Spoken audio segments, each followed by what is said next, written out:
Buti kaya ng tali. Manipis na yung tali ah. Ay, kaya po po. Tibay na, pantao na yan. Magaan lang po eh. Makapal na po yan sir.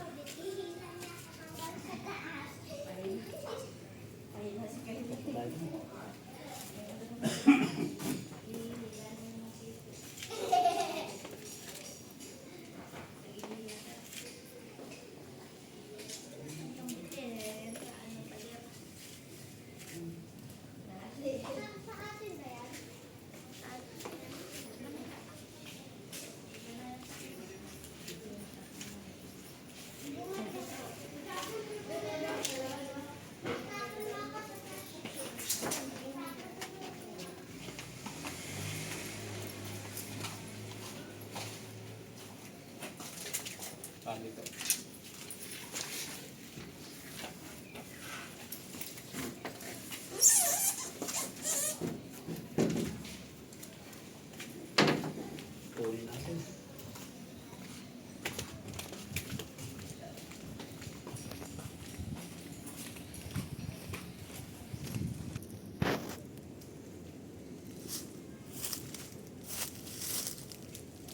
Yan, day 4 na today yan. Magkakabit na sa panel sa bubong. May ilan na siya nakabit pala. So, inaakyat. Tapos kinakabit yan. Ito yung bali. Nakabit yan. Yan. Zoom natin. Yan. Yan, mas clear. Nakabit sila.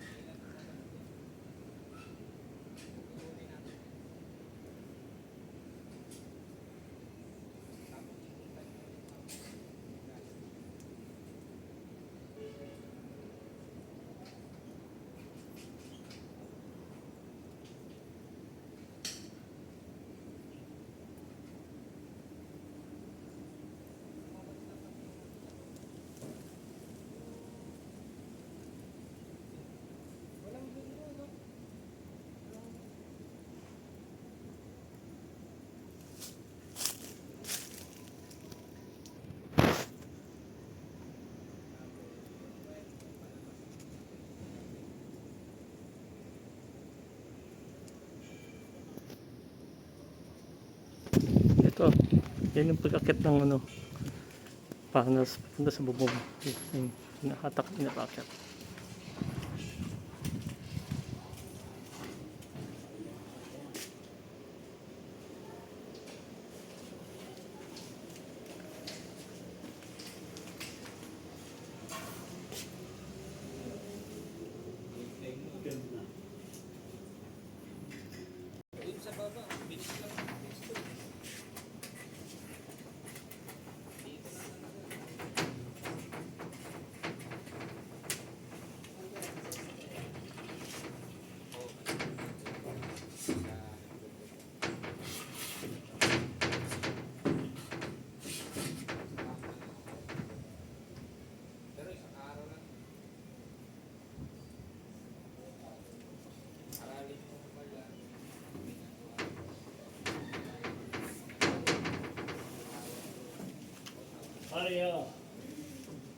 Ah, 2 buwan lang pala? Di na natatanggal?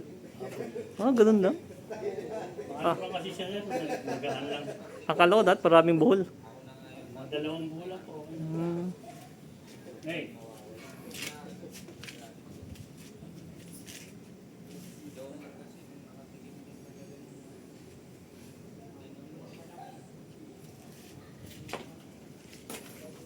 Ganun sabi ko.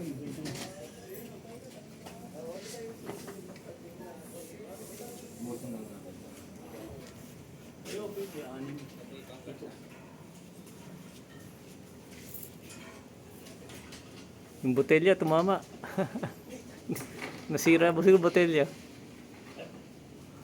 Napisa. Uhaw talaga eh. Kahit maya, ibaba ng Mainit eh. Oh, tanghaling tapat eh. Oo.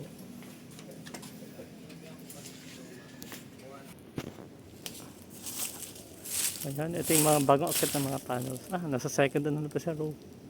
Ayan. I-close up natin para mas kita. Nasa second row na sila. Yung first row, kompleto na. Second row na.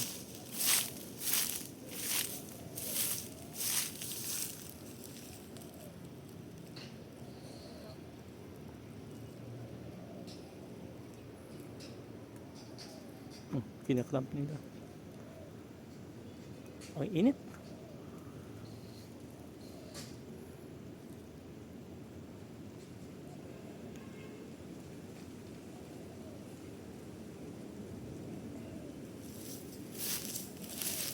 So yun ang dulo. Oh. So may lugar pa nga sa kabila.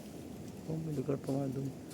Yun ang dulo. So nauubos siguro mga 3/4 o 4/5 ng space sa taas.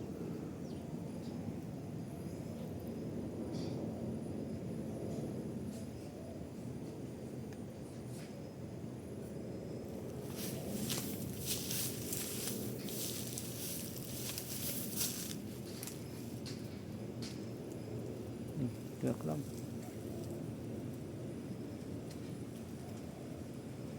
Hopefully matibay yung pagka-clamp nila. Dapat dili pa rin kung may bagyo.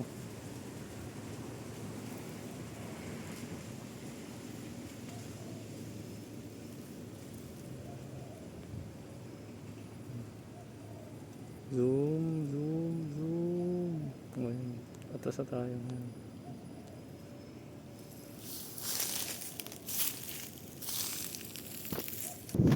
Ito naman siya sa taping service entrance for Meralco.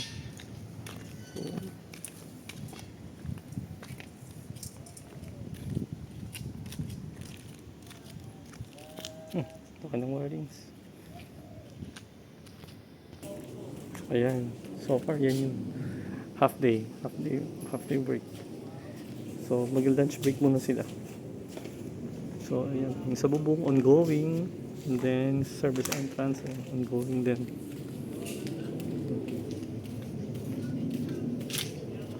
So, unang service entrance ay pangalawa pa. Tapos, electrical room, wala pa silang ginagawa today. So, ito yung battery, inverter. So, lalagyan pa din dito mga breakers. Yung mga wiring at saka baka na magtik-tik din dito sa kuryente, sa breaker. Kailangan lagyan yung limiter para yung kuha ng solar hindi na-charge sa nung Meralco sa atin.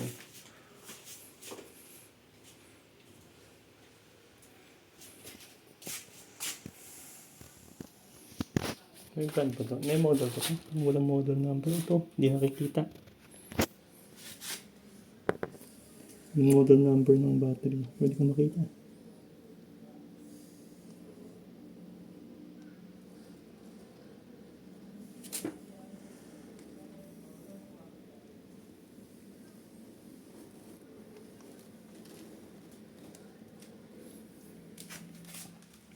Parang orthopedic. 10 kilowatts.